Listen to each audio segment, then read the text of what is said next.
Hi நண்பர்களே, எல்லோருக்கும் வணக்கம். என் பேர் நிஷா. நான் பெங்களூரில் இருக்கேன்னு சொல்லிட்டு நான் பெங்களூர் பொண்ணுன்னு நினச்சிக்காதீங்க. நான் சென்னை பொண்ணு தான். பெங்களூர் வந்து 13 வருஷம் ஆச்சு. இப்போ நான் பெங்களூரில் தான் இருக்கேன். மேரேஜ் ஆகி எனக்கு 6 இயர்ஸ் ஆச்சு. என்னோடய மேரேஜ் லவ் மேரேஜ் தான். Love with arrange marriage. 5 years love பண்ணோம். வெயிட் பண்ணி வீட்டில் ஓகே சொல்கிற வரைக்கும் எல்லா சம்மதத்தோட லவ் பண்ணி அரேஞ்ச் மேரேஜ் பண்ணிக்கினோம். மேரேஜ் ஆகி எங்களுக்கு நாங்கள் ஆசைப்பட்ட மாதிரி ஒரு கேர்ள் பேபி ஒரு பாய் பேபி இருக்காங்க. எங்கள் லைஃப் நல்லா தான் ரன் ஆகிட்டு இருந்துச்சு. என்னுடைய பேட் டைமா இல்லை நானாக செஞ்ச சதியான்னு தெரியல, 1 இயர் பேக்கு ஒரு தப்பு பண்ணிட்டேன்.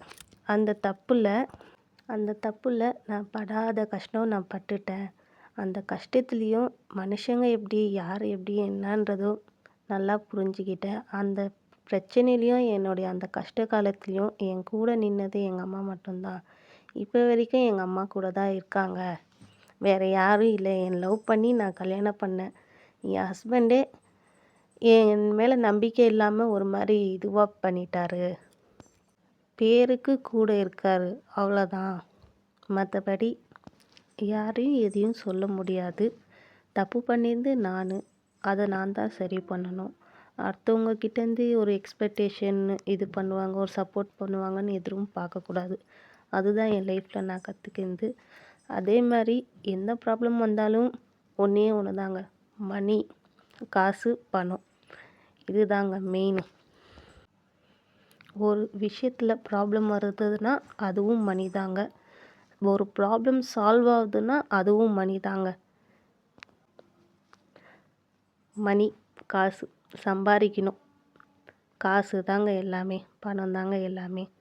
ஆனால் இந்த இதுவை நான் எப்போ தெளிவாகவும் ஒரு இதுவாகவும் புரிஞ்சுக்கினேன்னா, இந்த முருகரை எப்போ நான் கும்பிட்டேனோ அப்போ தாங்க நான் முருகரை கும்பிட்ட ஆரம்பித்ததுக்கு அப்புறம் தாங்க வாழ்க்கையில் என்ன நடந்தாலும் நம்ம வேலை செய்கிறது, நம்ம சம்பாதிக்கிறது தாங்க எப்பவுமே விடக்கூடாது. இன்னொன்று, நம்மளுக்குன்ட்டு ஒரு தைரியம், நம்மளுக்குன்னு ஒரு கான்ஃபிடென்ஸ், எந்த குழப்பமும் இல்லாமல் எதுவுமே இல்லாமல் நான் முடிவு எடுக்க ஆரம்பித்தேன். ஒரு 4 மந்த் 5 மந்த்து முன்னாடி இருக்கோங்க. அப்போ வந்து எங்கள் அம்மா வந்திருந்தாங்க. எங்கள் அம்மா ஒரு கோயிலுக்கு கூட்டின்னு போயிருந்தாங்க. அப்போ வந்து எங்கள் அம்மா நிறைய பேசுகிறாங்க. என் மைண்டில் எதுவுமே ஓடலை, ஒரு தெளிவு இல்லை, எதுவுமே இல்லை.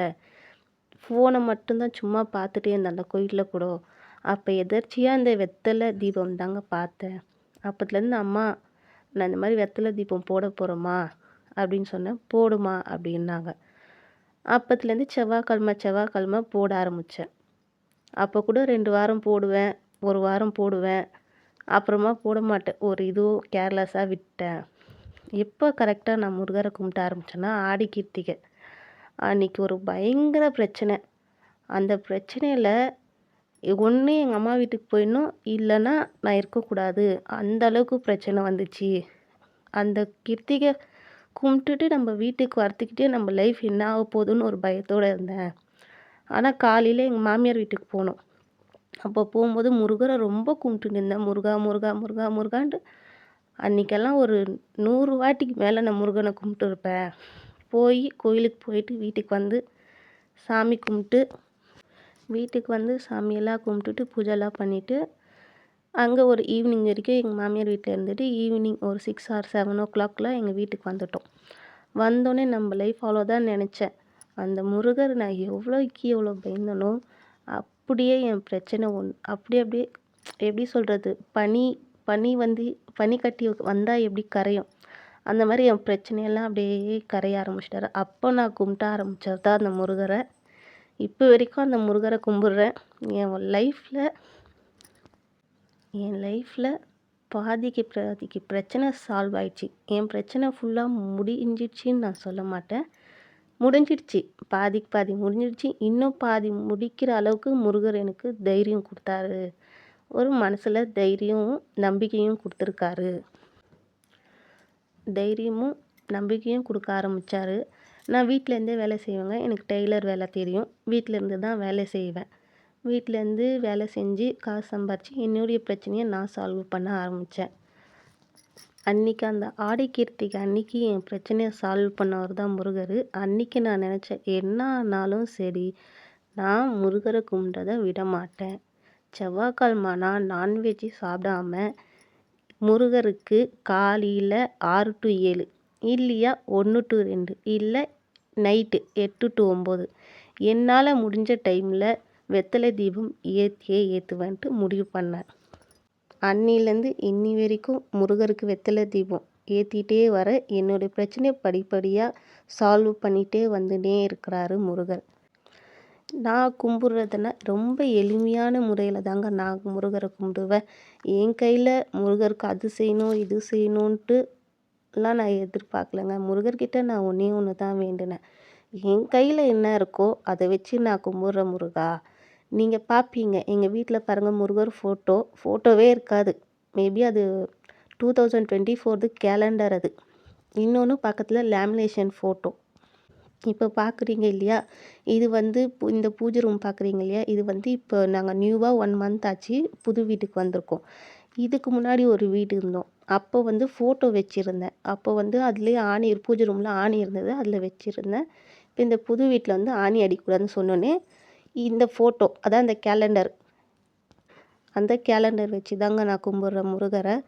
நான் நினச்சிக்கிட்டேன் ஃபோட்டோ வைக்க முடியல அப்படின்ட்டு ஒரு ஃபீலிங் இருந்துச்சு. இன்னொரு பக்கம் நம்ம கேலண்டர் வச்சு கும்பிட்றோமோ இல்லை சாமி சிலை வச்சு நம்ம கும்பிட்றோமோ இல்லை ஃபோட்டோ வச்சு கும்பிட்றோமோ, மொத்தத்தில் எனக்கு முருகர் இருக்காரா, என்னுடைய பூஜை ரூமில் எனக்கு முருகர் இருக்காரா, எனக்கு செவ்வாய்க்கிழமை அவருக்கு விளக்கேற்றி நான் சாமி கும்பிடணும். செவ்வாய்க்கிழமைனா வெத்தலை தீபம் ஏற்றி நான் மனசார அவருக்கு சாமி கும்பிடணும். எனக்கு என் கையில் காசு இல்லாமல் இல்லை, இருக்குது. நான் கடை பக்கமாக நான் போகிறேன், சாமி ஃபோட்டோ வாங்கலாம், 6 விளக்கு வச்ச மாதிரி முருகருக்கு வேலு இதெல்லாம் வாங்கலான்ட்டு கடைக்கிட்ட 2-3 வாட்டி போகலாம் வாங்கலாம் அப்படின்னு நினச்சேன். எனக்கு என்னவோ அதை வச்சு கும்பிட்டா எனக்கு கும்பிட்ட மாதிரி ஃபீல் தெரியலங்க. எனக்கு சிம்பிளாக இருந்தாலும் எளிமையான முறையில் நம்ம சாமி கும்பிடணும், மனசு திருப்தியாக சாமி கும்பிடணும் அப்படின்னு தாங்க என்னுடைய ஆசை. என் கையில் இருந்தால் ஒரு கிளாஸ் பால் காசி வச்சு நான் சாமி கும்பிடுவேங்க. இல்லையா வெத்தலை தீபம் மறக்காமல் வாரம் வாரம் அந்த வெத்தலை தீபம் ஏற்றிடுவேங்க நான். நீங்கள் யாருக்குன்னா உங்களுக்கு கடன் பிரச்சனை, வேறு எதனா மனப்பிரச்சனை, வேறு எதனா பிரச்சனை இருந்தால், உங்களுக்குன்னு சொல்ல முடியாத வெளியே சொல்ல முடியாத அளவுக்கு பிரச்சனை இருந்தால் முருகரை மனசார கும்பிட்டு காலையில் 6 to 7 இல்லை மதியானம் 1 to 2 நைட்டு இல்லைன்னா 8 to 9 உங்களால் வெத்தலை வாங்கி வச்சு கும்பிட முடியலன்னா கூட பரவாயில்ல, கையெடுத்து மனசார முருகர்கிட்ட போயிட்டு எனக்கு இந்த மாதிரி பிரச்சனை இருக்க முருகா, உன்னை நம்பி நான் வந்திருக்கேன், எனக்கு நீ தான் வழி காட்டணும்னு சொல்லி வேண்டுங்க. 1 வாரம் 2 வாரம் 3ஆவது வாரம் நீங்கள் நினச்சதெல்லாம் நடக்கும். பாருங்கள் வேணும்னா. நெக்ஸ்ட்டு என்ன பண்ணுறீங்கன்னா வெற்றிலை தீபம் ஏற்றுங்க. ஃபஸ்ட்டு 3 வாரம் வெற்றிலை தீபம் ஏற்றி உங்களுடைய கோரிக்கையை முருகர்கிட்ட வைங்க. அதுக்கப்புறமா 3 வாரம் ஃபுல்லாக கம்ப்ளீட் ஆகிட்ட பிறகு 5 வாரம் ஸ்டார்ட் பண்ணுங்க. 5 வாரம் ஸ்டார்ட் பண்ணுற பிறகு 9 வாரம் நான் இந்த மாதிரி தாங்க ஸ்டார்ட் பண்ணேன்.